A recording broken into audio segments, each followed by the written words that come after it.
Oui, bonjour, bonsoir mes chers frères, mes chers compatriotes. C'est Zabi la voix du Kivu, la voix des sans-voix, toujours au service du peuple.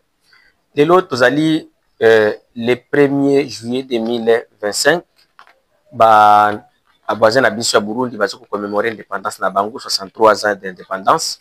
Bissolobi le 30, on commémorera qui 65 ans de l'indépendance. Je suis venu juste pour qu'il y ait cette information sur avion iso Kolubamake, Zaï bombardé, na Katia Minembwe. Na kati ya aérodrome ya Minembwe, na kati ya territoire de Fizi, dans le groupement de Bachini ya Kaside, dans les hauts et moyens plateaux de Mitumba. Alors, qu'est-ce qui s'est passé? Premièrement, avant de sur l'avion, où il y a Minembwe, information toujours sur la kati ya ville ya Kindu, dans la province de Maniema. Les Bazaliens qui étaient au centre-ville de Kindu, Bangotou, Bazala qui regroupé, Batindi Bango na centre de formation, il y a Jerko, les Sika Batindi, Bazaliens de Bazaki, na Kindu. Donc pour le moment, tous les Bazaliens qui étaient dans la ville, ou bien aux alentours de la ville de Kindu, dans la province de Maniema, Bazaki, Bazali déjà regroupé, Batindi Bango, na centre, il y a Jerko. Alors, avion Ekomaki na Minembwe, c'était le 29. Le 29, tango avion Ekomaki, avion Ango erataki piste. Aérodrome au Minembwe. Après avoir raté à piste aérodrome à Minembwe et que kokita place mususu. Tant place où kendaki kokita wana et kataki banzete banini jusqu'à ce que ezwaki panne ya hélice. Après avoir kozwa panne ya hélice, nde avion wana batonyo bazaki na kati ya avion babimaki. Après bango kobima biloko tuzaki na avion babimisaki yango. Et selon nos informations, cet avion a été affrété par l'AFC M23 à partir du Rwanda et comment qui peut Goma, après Goma, après comment qui à partir du Rwanda plutôt, et yaki na biloko comme médicaments, comme Masasi, donc ravitaillement ya Turwaneo AFC au bazin na kati au plateau. Et ça là qui na mission tant que comme na Minembwe et qui tisa biloko bayaki na ngodon les médicaments et les munitions du AFC M23 après avoir kokisa ba munitions wana tango kuzonga ezonga na ba blessé na bango na monsieur Gadi Mukiza. Gadi Mukiza nde oyo azaki bourgmestre ya Minembwe oyo azaki nommé par le monsieur Zaras Rubero, vous rappelez à cette époque-là, tant que chef de l'État Lobaki non il n'était pas au courant. Et après, et puis, Yega de Mukiza, eza mikolo mingi te oyo mikolo ete kolekaza auta baota ki konomeye par l'AFC M23 comme vice-gouverneur ya Sud Kivu na compte ya M23. Alors, comme azanga ki place ya kubimela pour qu'il bima au plateau a rejoindre baninga na ye na kati ya Bukavu, il a fallu sikoyo asa déplacement na kati ya avion wana. Alors, tout ce qui se parle que les alaki avaient un humanitaire, c'est du mensonge. Ce n'était pas l'avion des humanitaires. C'était avion aux alaki affrété pour aller soutenir la rébellion de Turaneo AFC M23 na kati ya au plateau. Alors, si c'était que avion aux alaki humanitaire, admettons que les alaki avion humanitaire. Alors, comment expliquer? Minembwe za chef lié territoire te. Minembwe za territoire te. Avec koki kokota ndengeni sur l'espace aérien congolais sans toutefois informer le gouvernement congolais. PAM, Oxfam, ACR, on nyonso boyebi, Médecins du Monde et tout consort, les CICR, et kokoti savait ndengeni na kati espace ya Congo sans toutefois informer d'abord RVA. Et puis Minembwe ezali triangle des morts. Ezali place oyo bitumba ezali. Minembwe est occupé par des rebelles. Mienge est occupé par les rebelles. Alenge est occupé par des rebelles. Amombo est occupé par les rebelles. Mienge et Alenge ezali na kati ya secteur du Tombo. Chef lié à secteur du Tombo ezali Kipupu. Chef lié à territoire secteur du Tombo ezali na kati ya territoire de Mwenga. Chef lié à territoire de Mwenga ezali Mwenga centre tout près de Kamituga. Alors, Minembwe, Amombo, ezali na kati ya territoire de Fizi. Chef lié territoire de Fizi, ezali na Fizi centre. Alors, il a fallu que Fizi ezala informé. Il a fallu que d'abord Kinshasa ezala informé. Après Kinshasa est informé Uvira. Parce que pour le moment, la capitale provinciale du Sud Kivu, ezali na kati ya Uvira, ndesika gouverneur, Sud Kivu azali, ndesika ba document yo sozoko komama. Alors, il a fallu sikoyo, Uvira est informé. Fizi qui non, avion moko zoko kitana Minembwe pona koya kosunga population ezawana. Mais ba service habilité nyo sozalaki nango surveillé, ezalaki nango informé. C'est dans quelle république là où nous pouvons accepter que avion moko eya boye eya kokota na kati espace aérien ya mboka wana et puis ekita ezonga pe sans toutefois sans toutefois ko bombarder. Alors, et l'information, ce n'était pas que les radars radar, il y a armée congolaise. Et moi, qui a ngoté. Comme eux, ils ont des médias, il y a communiqué armée qui non, radar et armée, radar et monaki, nous n'avons pas de radar. Et là, monaki, heureusement, nous félicitons, il y a bonne volonté, au Bazari Namiki, ils ne peuvent pas les citer.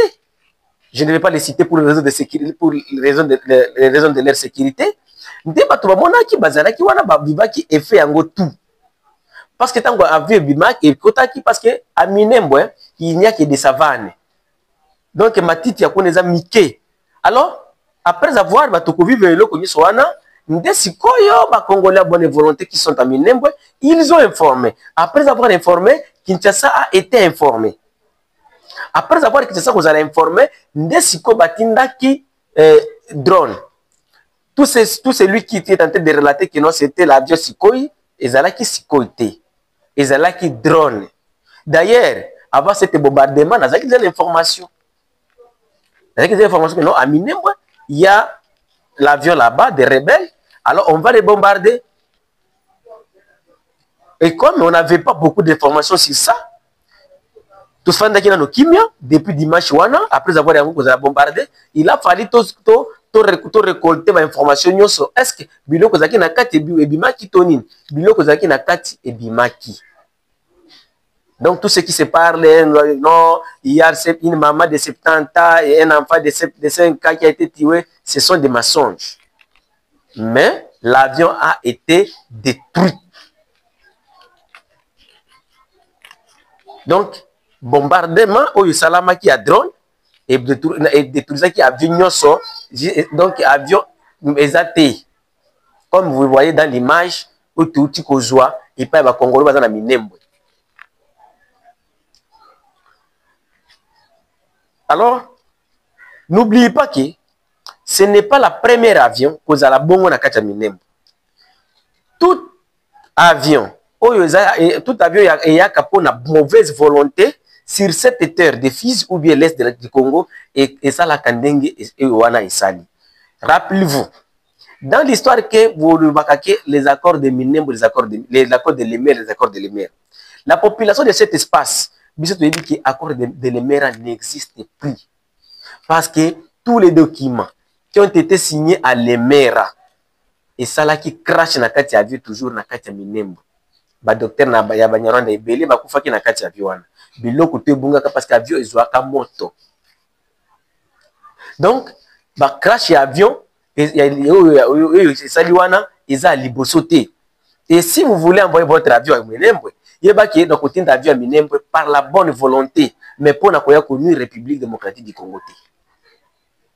Donc nde yangwana bandeko, tout ce que l'information que nous pouvons vous donner, l'avion oyoyoka ki eyani Minembwe oyo ataki piste après que yiko buka et ça là qui crash et ça là qui ezwaki panne ya hélice après avoir kozwa panne ya hélice bazui matiti bande ko tia likolo po ba monango te nde siko Kinshasa zaki informé et tindaki avion parmi eloko tozo koloba Minembwe wana tout près na kati ya commune ya colline ya Etabi de sika commandant 3e zone militaire monsieur le général oyo Masunzu Pacifique Abotama. Donc ce sont ses frères oyo bazoko benga ba avion eyo kokota wana pona kosala konu République démocratique du Congo. Donc et l'autre côté comment expliquer jusqu'à présent nous croyons que monsieur le général Pacifique Masunzu est en communication avec ceux qui sont à Minembwe et comme il est président de la République